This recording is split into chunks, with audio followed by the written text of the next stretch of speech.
స్వాతంత్రం సిద్ధించి 70 సంవత్సరాల 70ని పెంచుకోవాల్సిన రోజు ఇది. ముఖ్యంగా మన జాతిపిత మహాత్మా గాంధీ గారు, అదేవిధంగా జవహర్లాల్ నెహ్రూ గారు, మౌలానా అబ్దుల్ కలాం ఆజాద్ గారు, ఖాన్ అబ్దుల్ గఫర్ ఖాన్ గారు, డాక్టర్ బాబాసాహెబ్ అంబేద్కర్ గారు, లాలా లజపత్ రాయ్ కావచ్చు, సుభాష్ చంద్రబోస్ కావచ్చు, స్వాతంత్రం సాధ్యపడింది. వాళ్ళ త్యాగాల వల్లనే, వాళ్ళ కుటుంబాల త్యాగాల వల్లనే, వాళ్ళ నిస్వార్థమైన పోరాటం వల్లనే స్వాతంత్రం వచ్చింది అని చెప్పక తప్పదు. అందుకే వాళ్ళని ఈరోజు మనం స్మరించుకోవాల్సిన అవసరం ఉంది. వాళ్ళ పోరాటం గురించి కూడా తెలుసుకోవాల్సిన బాధ్యత ఈ తరాలపైన ఉంది. మహాత్మా గాంధీ గారు ఈ దేశం కోసం ఆయన దక్షిణాఫ్రికా, అమెరికాలో నల్ల జాతీయులు తెల్ల జాతీయుల నిరంకుశత్వానికి గురవుతే, వాళ్ళ చిత్రహింసలకు గురైతే, బానిసత్వానికి గురైతే, అక్కడ doctor Martin Luther king Gandhi మార్గాన్ని అనుసరించి ఆ రోజు నల్ల జాతీయులకు హక్కులను సాధించి పెట్టిన ఘనత కూడా గాంధీ మార్గాన్నే అనుసరించారు. అదేవిధంగా దక్షిణాఫ్రికాలో నెల్సన్ మండేలా నల్ల జాతీయుల హక్కుల కోసం పోరాటం చేసిండు. ఆ రోజు కూడా ఆయన కూడా గాంధీ మార్గాన్ని అనుసరించడం జరిగింది. అంత గొప్ప గాంధీ గారిని ఇవాళ కించపరిచే విధంగా ఆ చరిత్రను వక్రీకరిస్తున్నారు. అది మంచి పద్ధతి కాదు. మహాత్మా గాంధీ త్యాగం గురించి మనం తెలుసుకోవాల్సిన అవసరం ఉంది. ఇవాళ మహాత్మా గాంధీ గారి గురించి కించపరుచుకునే, ఆయనని అవమానపరిచే విధంగా మాట్లాడుతుంటే బాధ కలుగుతుంది. ఆయన్ని ఎవరైతే చంపారో ఆయనని దేశభక్తుడు అంటున్నారు. మహాత్మా గాంధీ గారిని దేశద్రోహిగా చిత్రీకరించే ప్రయత్నాలు కొనసాగుతున్నాయి. కాబట్టి మనం జాగ్రత్త పడాల్సిన అవసరం ఉంది మిత్రులారా.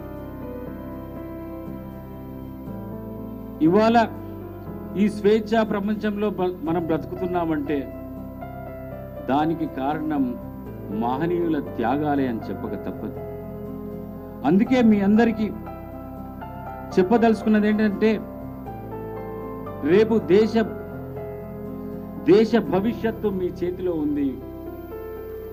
ఇక్కడికి వచ్చిన నేను విద్యార్థులకు చెప్తున్నా, విద్యార్థులకు ఈ దేశ భవిష్యత్తు మీ చేతిలో ఉంది. కాబట్టి ఆ మహనీయుల గురించి మీరు తెలుసుకోవాల్సిన బాధ్యత ఉంది. ఎంత నిస్వార్థంగా పనిచేస్తే ఇవాళ ఈ స్వేచ్ఛా ప్రపంచంలో బ్రతుకుతున్నామో, ఒకవేళ వాళ్ళు నిస్వార్థంగా పోరాటం చేయకపోయి ఉంటే మనకు స్వాతంత్రం సిద్ధించేది కాదు.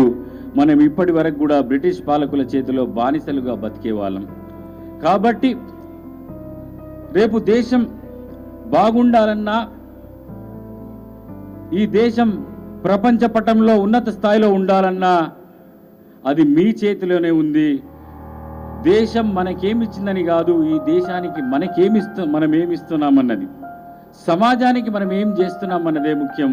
కాబట్టి మీరందరూ కూడా ఆ మహనీయుల పాఠాలను గురించి తెలుసుకొని ఈ దేశాన్ని తీర్చిదిద్దాల్సిందిగా మీ అందరినీ కోరుకుంటున్నాం. అదేవిధంగా మిత్రులారా, నిజామాబాద్ జిల్లా విషయానికి వస్తే, ఈ పవిత్రమైన రోజున 3 రంగుల జెండా ఎగరవేసే అవకాశం నాకు రావడం అదృష్టంగా, గర్వంగా భావిస్తున్నాను. ఈ సందర్భంలో మన జిల్లాకు సంబంధించి 3 ముఖ్యమైన అంశాలను నేను మీతో పంచుకోదలుచుకున్నా. 1, నిజామాబాద్ జిల్లా అంటే వ్యవసాయం. 2, నిజామాబాద్ జిల్లా అంటే ఒక iconic factory, Nizam sugar factory. 3, Nizamabad జిల్లాలో చాలా మంది గల్ఫ్ కార్మికులు ఉంటారు. ఉపాధి కోసం కనీసం నిజామాబాద్ జిల్లాలో 1,00,000 మంది గల్ఫ్లో పనిచేస్తున్నారు. వాళ్ళ కష్టాల గురించి, వాళ్ళ బాధల గురించి కూడా మాట్లాడదలుచుకున్నా. మిత్రులారా, తెలంగాణలో వ్యవసాయం, అందులో వరి పంట అధికంగా పండించే జిల్లాల్లో కరీంనగర్ మరియు నిజామాబాద్ జిల్లా. నిజామాబాద్ జిల్లాని అన్నపూర్ణ జిల్లాగా పేర్కొంటారు, అన్నపూర్ణ జిల్లాగా పిలుస్తారు. ఇక అంకాపూర్ రైతుల గురించి మనకు తెలియంది కాదు. అంకాపూర్ రైతులు ఏ విధంగా పంటలు పండిస్తారో దాన్ని చూడడానికి మన దేశంలో వివిధ ప్రాంతాల నుంచి అంకాపూర్ వచ్చి వాళ్ళు ఏ విధంగా పంటలు పండిస్తారో చూసి వెళ్తుంటారు. ఇలా అంకాపూర్ అనేది మన జిల్లాలోనే ఉండడం అన్నది మనకు గర్వకారణం. అదే విధంగా మన జిల్లాల్లో సోయాబీన్, సన్ఫ్లవర్, మరొక పంట పసుపు. పసుపు అనేది ఈ దేశంలో క్వాలిటీ పసుపు పండుతుంది. చాలా సంతోషంగా ఉంటుంది. ఆ నదులు పారుతుంటే, పచ్చని పొలాలు పచ్చగా ఉంటే చాలా సంతోషం అనిపిస్తుంది, చాలా ఆనందపడుతుంటాం. మిత్రులారా,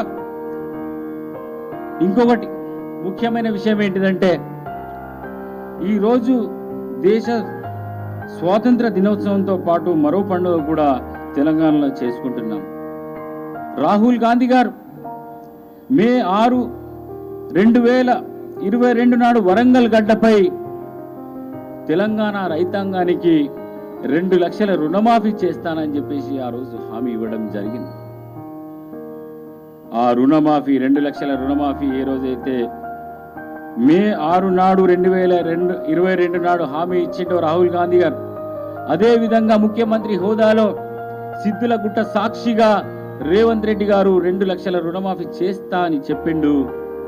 ఈ రోజు ఆ పండుగ జరుపుకుంటున్నాం. ఇవాళ 2 లక్షల రుణమాఫీ పూర్తి చేస్తున్నాం. చాలా గర్వంగా ఉంది. ఇలా రైతాంగం కష్టాల్లో ఉంది. రైతులు ఒక పక్కన ఆత్మహత్యలు చేసుకుంటున్నారు. వాళ్ళ ఆత్మ గౌరవాన్ని వాళ్ళ కాపాడడానికి ఇవాళ శ్రీ రేవంత్ రెడ్డి గారి మా ప్రభుత్వం నిర్ణయం తీసుకున్నందుకు చాలా సంతోషపడుతున్నా, చాలా గర్వపడుతున్నా కూడా. ఇచ్చిన మాట నిలబెట్టుకునే ప్రభుత్వం మాది. మాటలు చెప్పే ప్రభుత్వం కాదు, చేతలతో చూపెట్టే ప్రభుత్వం మాది.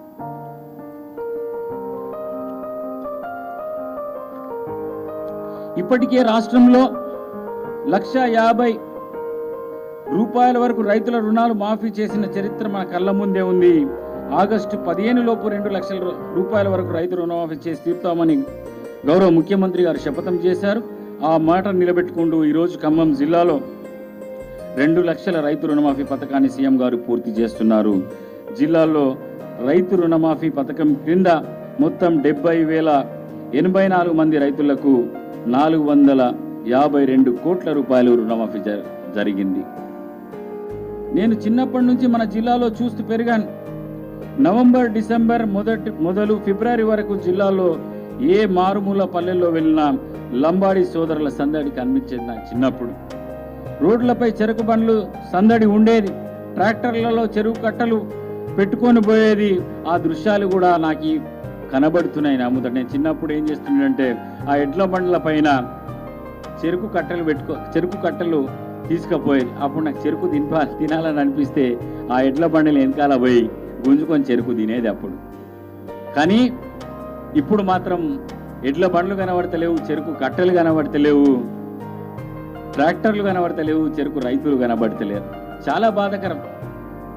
నేను అమెరికాలో ఉన్నప్పుడు ఈ బోధన్ షుగర్ ఫ్యాక్టరీ గురించి నేను మాట్లాడి, బోధన్లో ఉన్న నిజాం షుగర్ ఫ్యాక్టరీ ఒక ఐకానిక్ ఫ్యాక్టరీ. నిజామాబాద్ జిల్లాకే ఒక ఐకానిక్, అదొక ఐకాన్. మన ఆసియాలోనే అతిపెద్ద షుగర్ ఫ్యాక్టరీ.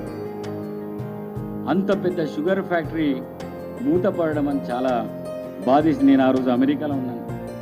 అరే, నిజాం షుగర్ ఫ్యాక్టరీ బంద్ అయిందంటే చాలా బాధ అయిపోయింది. ఆ తర్వాత పాలకులు నిజాం షుగర్ ఫ్యాక్టరీని తెరిపిస్తా అని చెప్పి ఒక మాట ఇచ్చారు, కానీ ఆ మాట మీద నిలబడలే. వాళ్ళు తెరిపిస్తా అని అన్నప్పుడు నాకు చాలా ఆనందమైంది, చాలా సంతోషమైంది. మళ్ళీ నేను ఆ చెరుకు కట్టల్ని చూస్తేనేమో, ఆ ఎడ్ల బండ్లను చూస్తేనేమో, ఆ లంబాడి సోదరులను చూస్తేనేమో, ఆ చెరుకు రైతుల్లో ఆనందం చూస్తేనేమో, ఆ నిజాం షుగర్ ఫ్యాక్టరీ కార్మికుల కళ్ళల్లో వెలుగులు చూస్తేనేమో అనిపించింది. కానీ అది నిజం కాలేదు. గత పాలకులు మాట ఇచ్చారు కానీ మాట తప్పారు. నిరాశ చెందాను. కానీ ఆ తర్వాత అదృష్టం కొద్దీ కాంగ్రెస్ ప్రభుత్వం డిసెంబర్ 3 నాడు 2023 డిసెంబర్ 23 నాడు ప్రభుత్వం ఏర్పాటైంది.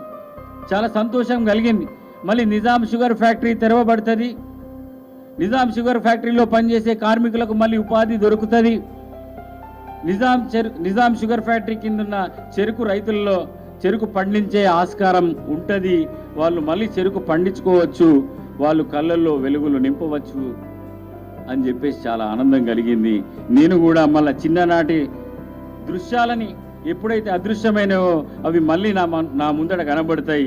ఎడ్ల బాళ్ళు కనబడతాయి, అదేవిధంగా లంబాడి సోదరులు కనబడతారు, అదేవిధంగా చెరుకు రైతుల్లో ఆనందం కనబడుతుందని నేను విశ్వసించాను.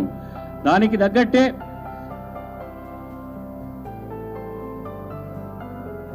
ముఖ్యమంత్రిగా రేవంత్ రెడ్డి గారు బాధ్యతలు స్వీకరించిన తర్వాత మంత్రి శ్రీధర్ బాబు గారి సారథ్యంలో కేబినెట్ సబ్ కమిటీ వేసి నిజాం షుగర్ ఫ్యాక్టరీని ఈ మధ్యనే సందర్శించిన తర్వాత హామీ కూడా ఇవ్వడం జరిగింది. నిజాం షుగర్ ఫ్యాక్టరీని తెరిపిస్తామని, పాత బకాయిలు ఏవైతే ఉన్నాయో బ్యాంకులకు కట్టే బకాయిలు ఏవైతే ఉన్నాయో వన్ టైం సెటిల్మెంట్ కింద 40 కోట్ల రూపాయలని కూడా విడుదల చేయడం జరిగింది.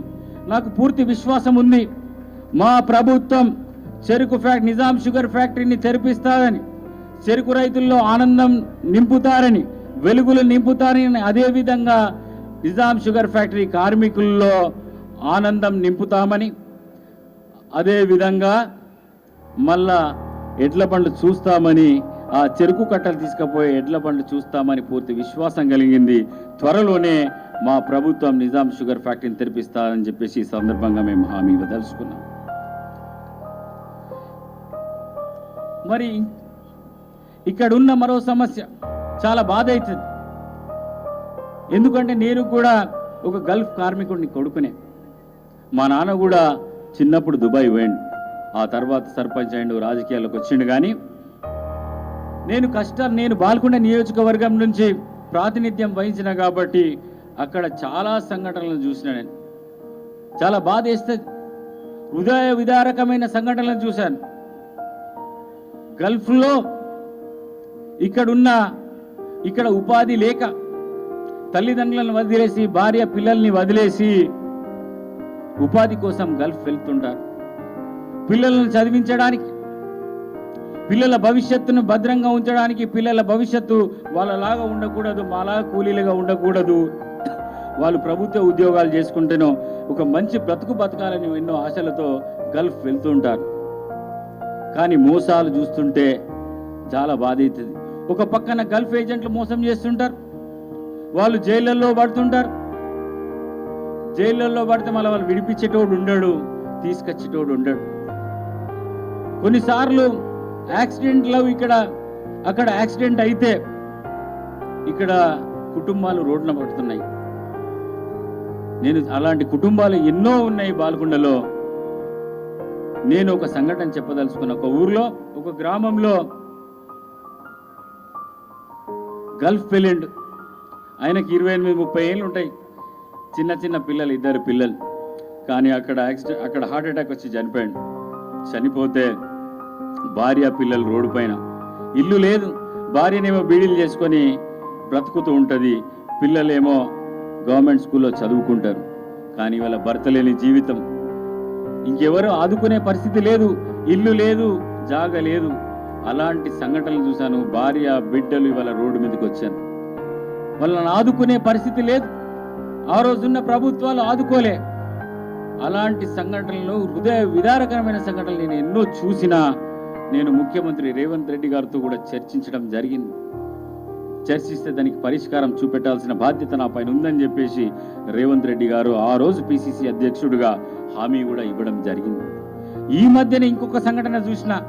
నిర్మల్ జిల్లాలో నామ్దేవ్ అనే వ్యక్తి, ఒక లంబాడ వ్యక్తి, అక్కడ ఒంటెల కాపరిగా అక్కడ బతుకుతున్నాడు. ఆ ఒంటెల కాపరిగా బతుకుతున్నాడు. అక్కడున్న యజమాని చిత్రహింసలు పెడుతుంటే ఆయన వీడియో తీసి పంపించాడు. చాలా బాధ అనిపించింది. ఏంది ఈ జీవితం అని చెప్పేసి. నేను ఇక్కడ బతకలేను, నా యజమాని చిత్రహింసలు పెడుతున్నాడు, రేపో మాపో చంపేసడమో, నేను బతకలేను, నన్ను కాపాడండి, నన్ను భారతదేశానికి తిరిగి తీసుకెళ్ళండి అని చెప్పేసి సోషల్ మీడియాలో ఒక పోస్ట్ పెట్టడం జరిగింది. అదొక హృదయ విదారకమైన సంఘటన. నేను ఇమ్మీడియట్గా ట్విట్టర్ ద్వారా అక్కడ ఉన్న కువైట్ ఎంబసీని సంప్రదిస్తే వాళ్ళు ఆ ప్రాసెస్ మొదలుపెట్టినరు. ఆ నామ్దేవ్ని కూడా తిరిగి దేశానికి తీసుకొచ్చే ప్రయత్నం కూడా చేస్తున్నారు.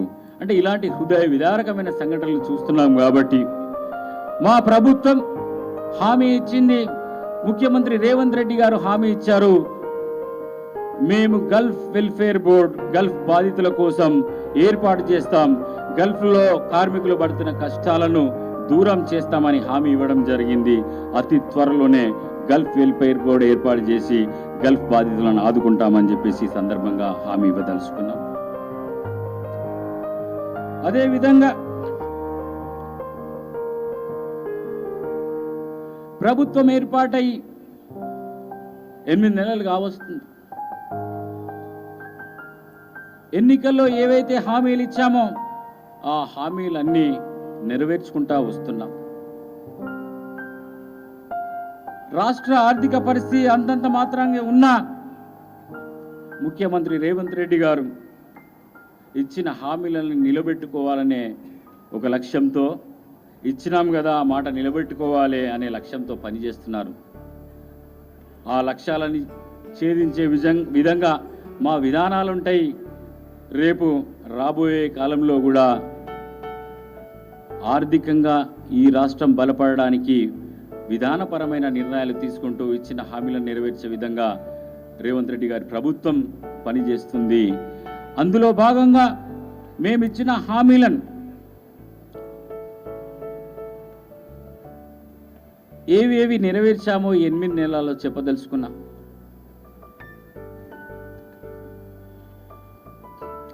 నేను ఎన్నికల ముందు గ్రామాల్లో తిరిగేవాడిని. అక్కడ పోయినప్పుడు అడుగుతుండే, ఆడపడుచులు ఆడబిడ్డలు చెప్తుండే, అన్న బస్ కిరాయిలు విపరీతంగా పెరిగిపోయినాయి, తిరిగే పరిస్థితి లేదు, పెళ్లికి పోతే పెళ్లికి కట్నం ఎంత పెడతామో బస్ కిరాయి కూడా అంతే అవుతున్నది, మేము బ్రతికే పరిస్థితి లేదు, మేము బీడీలు చేసుకుంటా బతుకుతాం, 1000 బీడీ చేస్తే మాకు వచ్చేది 2000 నెలకు, ఆ 1000 బీడీ కూడా చేస్తే 2000 వస్తే 1000 చేసే పరిస్థితులు కూడా మేము లేము, మాకు ఆరోగ్యం సహకరించట్లేదు, విపరీతంగా ధరలు విపరీతంగా పెరిగిపోయినాయి, మేము బ్రతికే పరిస్థితి లేదని చెప్పి ఆవేదన చెందుతుంటే నాకు బాధ అనిపించింది. ఇవాళ మా ప్రభుత్వం అధికారంలోకి వచ్చిన వెంటనే ఉచిత ప్రయాణం, మహిళలకు ఉచిత ప్రయాణం ప్రవేశపెట్టి వాళ్లకు ఆర్థిక స్వావలంబన తీసుకొచ్చింది మా ప్రభుత్వం. ఇలా చాలా సంతోషంగా తిరుగుతున్నారు మహిళలు. అన్న ఇలా పెళ్లికి ఫ్రీగానే పోతున్నాం, బస్సు ఫ్రీ ఉన్నది, మాకు 500 రూపాయలు ఏ కట్నానికి పైసలు అయితే మాకు మిగులుతున్నాయన్న, చాలా సంతోషంగా ఉంది. రేవంత్ రెడ్డి గారు వచ్చిన వెంటనే హామీని నెరవేర్చినందుకు మేము చాలా సంతోషంగా ఉన్నాం. మేము గుళ్ళకు పోతున్నాం, పండుగలు చేసుకుంటున్నాం, వేములవాడ పోతున్నాం, యాదగిరి గుట్ట పోతున్నాం, ధర్మపురి పోతున్నాం, అందరం ఫ్రీగానే పోతున్నాం. మా ఊర్లోకి వెళ్ళి నిజామాబాద్ అయితే ఈ మధ్య చాలా, అంటే టౌన్లో షాపింగ్ కూడా మహిళలు చాలా మంది వస్తున్నారు, చాలా సంతోషం అనిపిస్తున్నది. షాపింగ్ మాల్లు కూడా కిటకిటలాడుతున్నాయి. ఎందుకంటే ఆ డబ్బు మిగిలింది కాబట్టి. ఆ డబ్బుతో వాళ్ళు వాళ్ళ పిల్లలకు, ముఖ్యంగా మహిళలు, ఈ ఆడబిడ్డలు వాళ్ళ పిల్లల కోసం ఆ డబ్బు సేవ్ చేసి వాళ్ళ కోసం ఖర్చు పెడుతుంటే చాలా సంతోషం అనిపిస్తుంది. ఇవాళ నిజామాబాద్ జిల్లాలో ఇప్పటి వరకు 3,82,00,000 మంది మహిళలు ఈ ఉచిత రవాణా సౌకర్యాన్ని వినియోగించుకున్నారు. దీని ద్వారా మహిళలకు 143 కోట్ల రూపాయలు లబ్ధి చేకూరింది. అదేవిధంగా మనం చూస్తుంటాం, హాస్పిటల్ పోతే 1000 రూపాయలు ఖర్చు, లక్షల రూపాయల ఖర్చు అవుతుంది. సామాన్యుడు భరించే పరిస్థితిలో లేడు. యాక్సిడెంట్ అయితే భరించే పరిస్థితి లేదు, ఏమైనా పెద్ద రోగం వచ్చే భరించే పరిస్థితులు లేదు. దానికి అప్పుడు రాజీవ్ ఆరోగ్యశ్రీ ప్రభుత్వం, కాంగ్రెస్ పార్టీ అధికారంలో అప్పుడు పెట్టింది. ఆ రోజు 5 లక్షల రూపాయల వరకు ఉచిత 5 లక్షల రూపాయల వరకు ఆ రోజు ఇచ్చేది ఖర్చులకు. అది సరిపోతలేదు, ఖర్చులు విపరీతంగా పెరిగిపోయినాయి. సర్జరీస్ ఈరోజు చాలా ఎక్స్పెన్సివ్ అయిపోయినాయి కాబట్టి 5 లక్షలు సరిపోదు. ఇవాళ బాకీలా పాలై ఆత్మహత్యలు కూడా చేసుకుంటున్నారని దాన్ని 10 లక్షల రూపాయలకు పెంచడం జరిగింది. దానివల్ల ఈ పథకం వల్ల నిజామాబాద్ జిల్లాలో 21,534 మంది పేదలు చికిత్సలు పొందగలిగారు. ఇవాళ ఇంతమంది పేదలకు చికిత్స చేయించినందుకు మా ప్రభుత్వం చాలా గర్వపడుతుంది, చాలా సంతోషపడుతుంది. సమాజంలో ఆత్మ గౌరవం అనేది ప్రతి వ్యక్తికి ముఖ్యం. ఆత్మ గౌరవం లేకపోతే, ఈ సెల్ఫ్ రెస్పెక్ట్ లేకపోతే బ్రతకలేం. ఈ ఆత్మ గౌరవం ఎప్పుడు వస్తుంది? ఇల్లు ఉంటేనే ఆత్మ గౌరవం వస్తుంది. గ్రామాల్లో ఇల్లు లేకపోతే వానికి ఇల్లు లేదంటే వానికి గౌరవం ఉండదు, ఆ కుటుంబానికి గౌరవం ఉండదు. మరి ఆ గౌరవాన్ని కాపాడే బాధ్యత, పేదలకు ఇల్లు ఉండాలి, పేదల ఆత్మ గౌరవాన్ని కాపాడాల్సిన బాధ్యత ప్రభుత్వాలది. ఒకప్పుడు ఇందిరమ్మ ఇల్లు, ఇందిరాగాంధీ గారు ఈ పేదల ఆత్మ గౌరవాన్ని కాపాడడానికి ఇందిరాగాంధీ గారు ప్రధానమంత్రిగా ఉన్నప్పుడు ఎంతో మంది పేదలకు ఇల్లు కట్టించినాం, ఎంతో మంది పేదలకు జాగలిచ్చినాం. మరి ఆ రోజు ఆత్మ గౌరవాన్ని నిలబెట్టినాం. గత ప్రభుత్వాలు విస్మరించినాయి, ఈ ఆత్మ గౌరవం అన్న పదాన్నే విస్మరించినాయి. ఈ పేదలకు ఆత్మ గౌరవాన్ని కాపాడాల్సిన బాధ్యత ప్రభుత్వాలదని చెప్పేసి విస్మరించడం జరిగింది. అందుకే కాంగ్రెస్ పార్టీ అధికారంలోకి రాగానే ముఖ్యమంత్రి గారు నిర్ణయం తీసుకున్నారు, ప్రతి ఒక్కరి సొంత ఇంటికల నిజం చేయాలనే ఈ రాష్ట్ర ప్రభుత్వం ఆలోచిస్తుంది, ఆ దిశగా అడుగులు వేస్తుంది. ఈ పథకం కింద 1 సంవత్సరంలోనే 4,50,000 గృహాలు నిర్మించ తలబెట్టాం.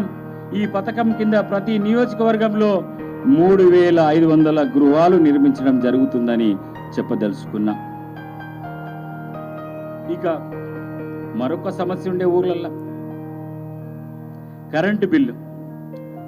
2 లైట్లు ఉంటుంది, ఒకటే ఫ్యాన్ ఉంటుంది, ఒక చిన్న రూమ్ లో బతుకుతుంటారు. కానీ వాళ్ళ కరెంటు బిల్లు చూస్తే 400 నుంచి 800 రూపాయలు వస్తుండే. 2 బల్బులు, ఒక ఫ్యాన్. నేను గ్రామాల్లోకి పోయినప్పుడు వాళ్ళ ఆవేదన చూసిన ఇదే మాట, అన్నా మేము చేసేది బీడీలు, మాకు వచ్చేది 1,000-2,000 రూపాయలు, కరెంటు బిల్లు 400 నుంచి 500 కడితే, అదేవిధంగా బస్సు కిరాయిలకు కూడా 400-500 కడితే ఇవాళ ధరలు విపరీతంగా పెరిగిపోయినాయి. మరి మేము ఎట్లా బతకాలా అన్నా అని అడిగేది. అలాంటి ఆవేదన చూసిన, అందుకే కాంగ్రెస్ పార్టీ ఎన్నికల్లో హామీ ఇచ్చింది, పేద కుటుంబాలకు 200 యూనిట్ల లోపల కరెంటు గాలితే వాళ్లకు ఫ్రీ కరెంట్ అని చెప్పి ఆ రోజు హామీ ఇచ్చినాం. వాళ్ళకు బిల్లులు ఉన్నాయని చెప్పేసి ఆ రోజు హామీ ఇచ్చినాం. ఆ హామీని నెరవేర్చిన ఘనత కూడా మా ప్రభుత్వానిదే అని చెప్పదలుచుకున్నా. ఇవాళ ఈ పథకం కింద నిజామాబాద్ జిల్లాలో 2,25,992 కుటుంబాలకు లబ్ధి చేకూరుతుంది. ఇప్పటి వరకు 2,25,992 మంది వినియోగదారులకు ఇది నిజామాబాద్ జిల్లాలో ఇప్పటి వరకు 13,84,000 జీరో బిల్లులు జారీ చేయడం జరిగింది. మొత్తం 13,84,046 కుటుంబాలకు ఈ పథకంతో లబ్ధి చేకూరుతుంది. ఈ పథకం కింద ఇప్పటి వరకు ప్రభుత్వం 53 కోట్ల రూపాయల పైచిలుకు ఖర్చు పెట్టిందని గర్వంగా చెప్పదలుచుకున్నాం. అదేవిధంగా సిలిండర్లేమో విపరీతంగా పెరిగిపోయినాయి. 1,200 రూపాయలకు సిలిండర్. ఇక పేద కుటుంబాలు ఎట్లా బతకాలా? వాళ్ళు సంపాదించేది, బీడీ కార్మికులు సంపాదించేది 1,000-2,000 రూపాయలు అయితే 1,200 రూపాయల సిలిండర్, ఒక పక్కన 500 రూపాయల కరెంటు బిల్లు వాతం మోగిస్తుండే. మూత మోగిస్తుండే, వాతలు పెడుతుండే, ఒక పక్కన బస్ కిరాయిలు విపరీతంగా పెంచిండ్రు. మరి ఎట్లా బతకాలి? దానికోసం ఆ రోజు హామీ ఇచ్చినాం. 500 రూపాయల సబ్సిడీ ఇస్తామని చెప్పి 500 రూపాయలకే సిలిండర్ ఇస్తామని చెప్పినాం. ఆ 500 రూపాయల సిలిండర్ ఆ పథకాన్ని అమలు చేసినాం. ఆ పథకం కింద నిజామాబాద్ జిల్లాలో 2,25,992 కుటుంబాలకు లబ్ధి చేకూరుతుంది.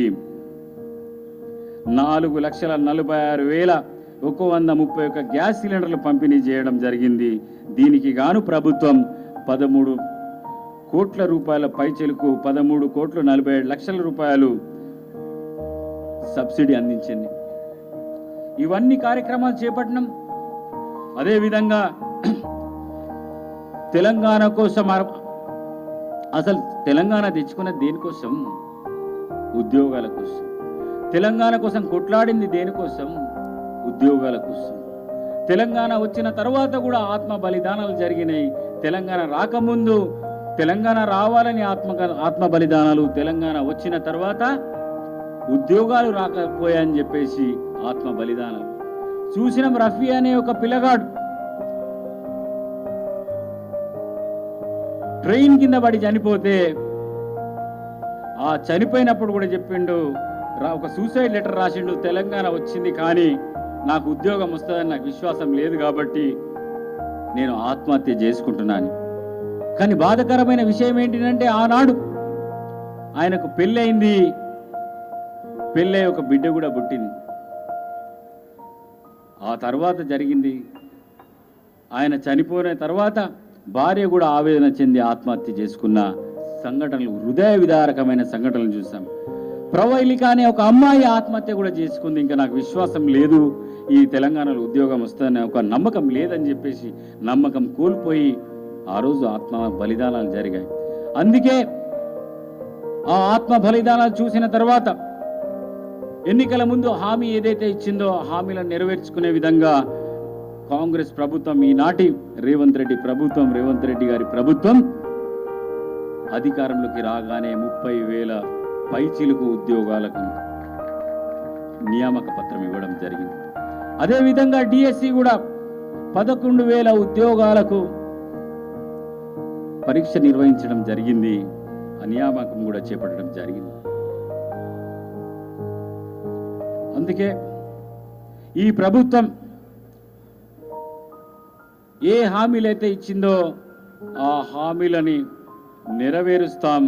రాబోయే కాలంలో పూర్తిగా అన్ని హామీలను నెరవేరుస్తామని చెప్పి ఈ సందర్భంగా మీకు అందరికీ హామీ ఇస్తూ, ఈ అవకాశాన్ని ఇచ్చిన ముఖ్యమంత్రి రేవంత్ రెడ్డి గారికి, జిల్లా ప్రజలందరికీ కూడా నా హృదయపూర్వక నమస్కారాలు తెలియజేస్తూ, ధన్యవాదాలు తెలియజేస్తూ సెలవు తీసుకుంటున్నాను. జై హింద్.